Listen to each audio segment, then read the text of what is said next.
So our next question, question number 7 of worksheet 4 of chapter number 8, triangle and its properties is a right angle triangle is isosceles. मतलब एक right angle triangle है हमारे पास, ये एक right angle triangle है. क्यों है ये right angle? बिकॉज इसका जो बीच वाला एंगल है, या बोल लीजिए कि इसका एक एंगल 90 डिग्री का है.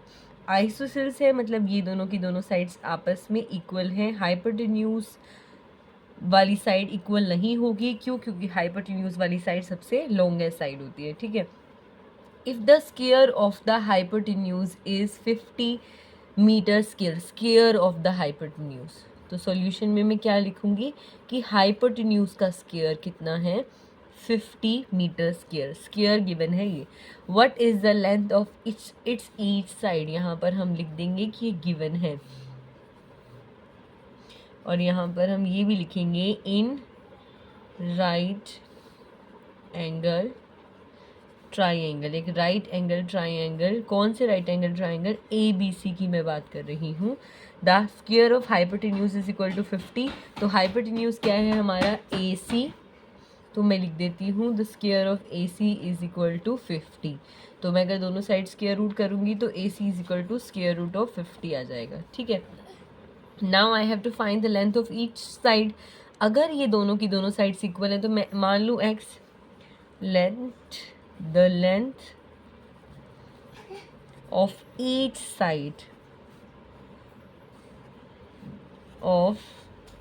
side तो नहीं बोल सकते, हम क्या बोलेंगे? Length of two sides. Each नहीं बोलेंगे, ईच में तो फिर हाइपोटेन्यूज भी आ जाएगा. Two sides of right angle triangle is equal to x. क्या था ये? Metre square. तो फिर ये क्या होगा? मीटर. ठीक है. सो बाय यूजिंग, क्या यूज़ करेंगे हम? Pythagoras theorem. पाइथागोरस थ्योरम क्या कहती है? Sum of the square of its two side is equal to square of the hypotenuse. तो ए बी का स्क्वायर, ये वाली लेंथ, बी सी का स्क्वायर, इन दोनों का सम किसके इक्वल होगा? हाइपोटेन्यूज के स्क्वायर के इक्वल होगा. तो what is the length of A B? ये भी हमने एज्यूम किया, एक्स मीटर माना है ना इसे भी और इसे भी. तो दैट इज़ एक्स स्क्वायर. ये भी एक्स स्क्वायर, क्योंकि आइसोसेल्स है इसलिए दोनों की दोनों बराबर हैं. ए सी स्क्वायर की वैल्यू मेरे पास गिवन है, मैं यही वाला यूज़ कर लेती हूँ, स्क्वायर रूट वाले की ज़रूरत ही नहीं है. तो ये क्या हो गया? दोनों एक्स स्क्वायर है तो I can add it.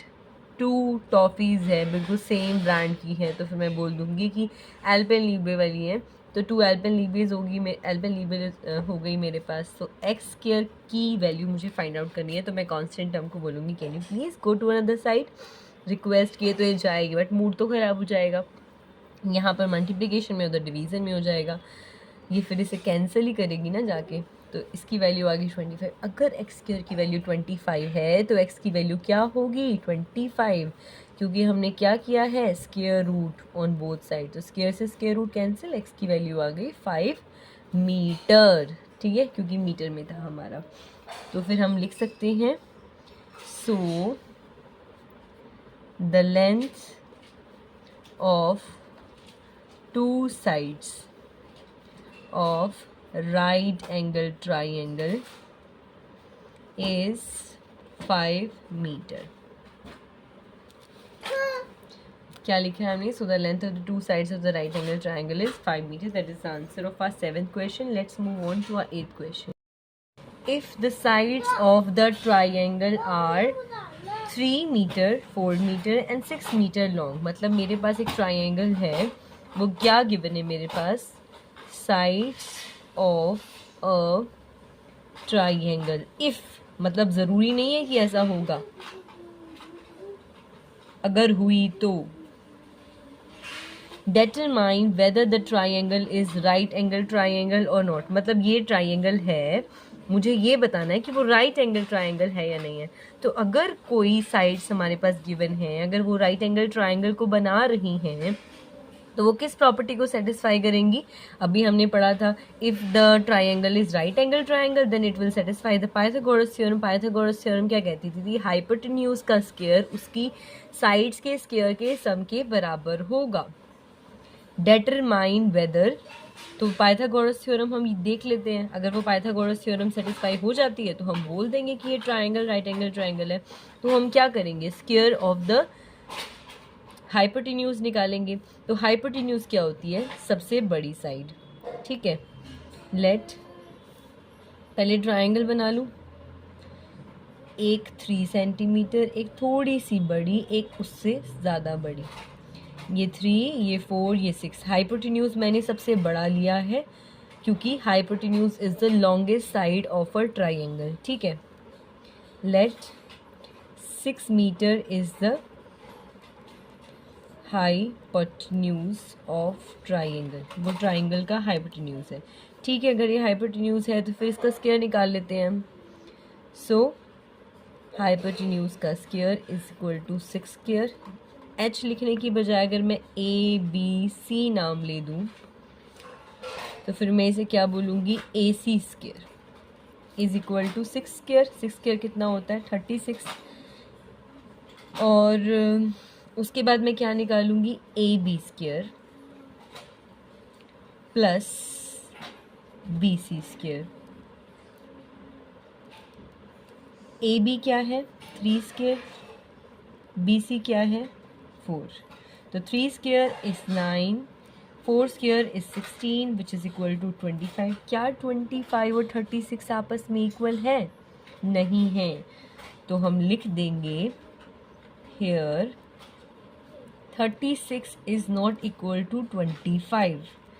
So AC square is not equal to AB square plus BC square, यानी हाइपोटेन्यूज का स्क्वायर उसकी साइड्स के स्क्वायर्स के सम के इक्वल नहीं है। So we can say, so the triangle, जो ट्राइंगल होगा is not a right angle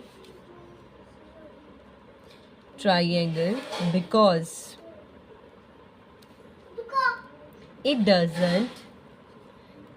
does not satisfy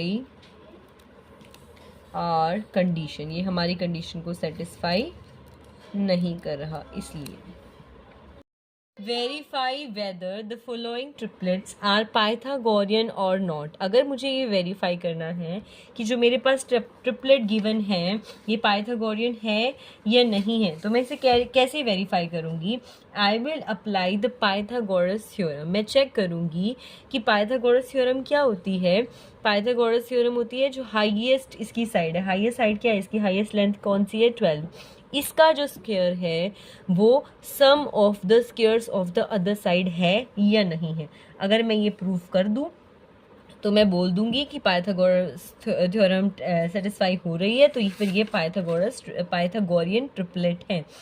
तो फिर मैं कैसे स्टार्ट करूंगी इसे इसमें लॉन्गेस्ट साइड क्या है, 12। पाइथागोरस फॉर्मूला क्या होता है, वी नो दैट, हमें क्या पता है, द पाइथागोरस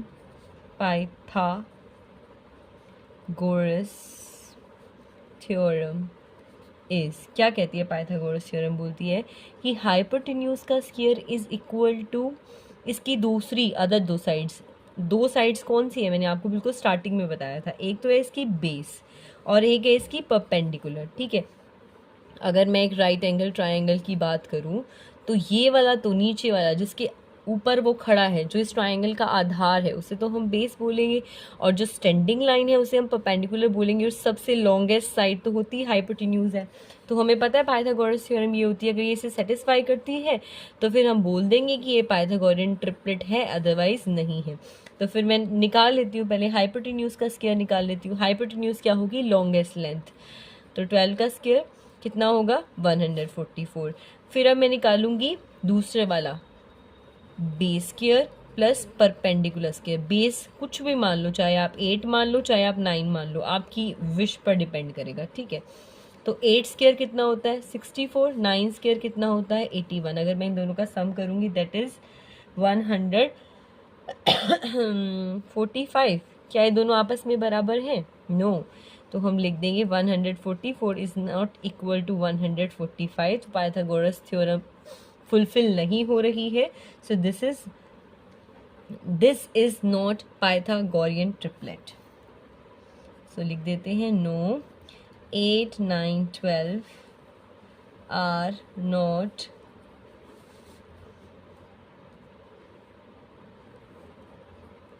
पाइथागोरियन ट्रिपलेट। ठीक है, सेकेंड पार्ट अगर मुझे स्टार्ट करना है, इसका सेकेंड पार्ट क्या कह रहा है, दैट इज़ 5, 7 एंड 12। तो यहाँ पर भी मैं वैसे ही स्टार्ट करूँगी। आप एक ट्रायंगल बना के दिखा देना पहले, इसको 5 मान लो, इसको आप 7 मान लो, ये तो 12 होगा ही होगा, ये तो मैंडेटरी है कि जो लॉन्गेस्ट साइड है वो 12 ही होगी। तो हमें पता है, यही लाइन दोबारा लिख लेंगे, we know that Pythagoras theorem क्या कहती है कि हाइपोटेन्यूज का square is equal to B square, यानी बेस स्क्वायर प्लस में परपेंडिकुलर स्क्वायर। तो मैं यहाँ पर लिख देती हूँ, पूरी लाइन आप लिख लेना, मैं थोड़ा सा लिख देती हूँ, एज वी नो, आप यहाँ पर लिख देना कि पाइथागोरस थ्योरम ये होती है। इसे आप बॉक्स में बना लेना। फिर उसके बाद हाइपोटेन्यूज का हम स्क्वायर निकालेंगे। हाइपोटेन्यूज क्या है, that is 12 square which is equal to 104। Last part में भी हमने किया। B square plus P square निकालना है। कुछ भी आप बेस मान लो, कुछ भी आप परपेंडिकुलर मानो, कुछ भी फ़र्क नहीं पड़ता क्योंकि दोनों को ऐड ही करने वैसे हमने। तो 5 स्क्वायर और 7 स्क्वायर। 5 स्क्वायर क्या होगा 25, 7 स्क्वायर क्या होगा 49। इन दोनों को ऐड करेंगे कितना आएगा, दैट इज़ 74। तो क्या 74 और 144 बराबर है? नहीं। We can write these two are not equal. So 5, 7 and 12 are not Pythagorean triplet, इसलिए पाइथागोरियन ट्रिपलेट नहीं है। Okay, so our next part is 3, 4 and 5। दोबारा से हमें क्या करना है, I have to satisfy Pythagoras theorem. अगर पाइथागोरस थ्योरम सेटिस्फाई होती है, so we can say that these 3 are Pythagoras triplet, otherwise नहीं। तो हम दोबारा से वही बार बार लाइनें लिखेंगे। वी नो दैट, हमें क्या पता है, द पाइथागोरस थ्योरम क्या कहती है, वो कहती है कि हाइपोटेन्यूज का स्क्वायर ना इसके बेस के स्क्वायर और परपेंडिकुलर के स्क्वायर के बराबर है। इसे हम बॉक्स में लिख देते हैं। तो हम निकाल कर देख लेते हैं हाइपोटेन्यूज का square. Hypotenuse is the highest longest side, highest नहीं लॉन्गेस्ट साइड। तो हाइपोटेन्यूज का स्क्वायर यानी 5 का स्क्वायर दैट इज 25। फिर अगला हमें क्या निकालना है, बेस का स्क्वायर और परपेंडिकुलर। कुछ भी बेस मान लो, कुछ भी परपेंडिकुलर मान लो। यहाँ पर एक ट्राइंगल भी बना लो, थोड़ा अच्छा सा लगेगा। तो that is 4 square plus 3 square. तो 4 स्क्वायर कितना होता है 16, 3 स्क्वायर कितना होता है 9, तो वो कितना आ गया 25। अरे हाइपोटेन्यूज का स्क्वायर और दोनों साइड्स के स्क्वायर के सम इक्वल हो गया। तो एज 25 इज इक्वल टू 25, तो मैं लिख सकती हूँ हाइपोटेन्यूज का square is equal to B square plus P square. So 3, 4, 5 is है, क्या है वो, पाइथागोरियन ट्रिपलेट। ठीक है, इसलिए ये क्या है, Pythagorean triplet. So our next part is 5, 12 and 13। अब ये चेक करना है, दोबारा से हम वही करेंगे। मैं दोबारा से पूरा नहीं लिख रही, आपको लाइन लिखनी है। We know that Pythagoras theorem is hypotenuse का square plus is equal to base square plus perpendicular square. मैं सीधा निकाल रही हूँ। हाइपोटेन्यूज क्या होगी इसकी, जो इसकी लॉन्गेस्ट साइड है दैट इज़ 13 स्क्वायर। 13 स्क्वायर कितना होता है 169। अब मुझे क्या निकालना है, B square plus P square. B square base चाहे आप 15 मान लो, चाहे आप 12 मान लो। ट्राइंगल बना के हम दिखा देते हैं कि हम परपेंडिकुलर बड़ा ले रहे हैं और बेस छोटा ले रहे हैं। ठीक है, so that is plus 12 square. तो 5 स्क्वायर कितना होगा 25, 12 स्क्वायर कितना होगा 144। इन दोनों को ऐड करेंगे 169 आ गया। But this is equal to hypotenuse का स्क्वायर, तो मैं बोल दूंगी यहाँ पर एक लाइन और ऐड ऑन करनी पड़ेगी। 169 इज इक्वल टू 169। तो मैं बोल सकती हूँ कि हाइपोटेन्यूज का square is equal to base square plus perpendicular square. इसीलिए ही कि 5, 12 और 13 क्या हैं, आर इज, क्योंकि ये पेयर में आते हैं। Pythagorean triplet. The last part of 9th some is, क्या लिखेंगे दोबारा से वही लाइन, वी नो दैट, हम क्या जानते हैं कि पाइथागोरस थ्योरम क्या है। पाइथागोरस थ्योरम है hypotenuse square is equal to base square पर प्लस परपेंडिकुलर स्क्वायर, हम ये जानते हैं। तो इस बात को हम सच प्रूव करने की कोशिश करेंगे।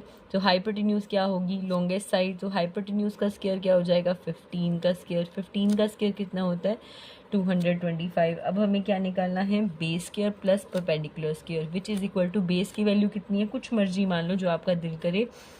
ट्रायंगल आपको ऊपर बनाना था, मैंने यहाँ पे बना दिया, आप ऊपर बना लेना, ठीक है। तो बेस क्या है 9, परपेंडिकुलर क्या है 12, so what is 9 square that is 81, what is 12 square that is 144। इन दोनों का सम करेंगे कितना आएगा, दैट इज़ 225। अरे तो हाइपोटेन्यूज के बराबर आ गया, so I can write 225 is equal to 225। तो फिर मैं क्या बोलूँगी कि hypotenuse square is equal to base square plus perpendicular square. तो मैं क्या बोल सकती हूँ, मैं ये बोल सकती हूँ 9, 12 एंड 15 इज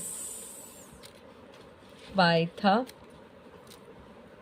इट्स पाइथा, ऊपर भी स्पेलिंग गलत लिखती थी, पाइथागोरियन ट्रिपलेट।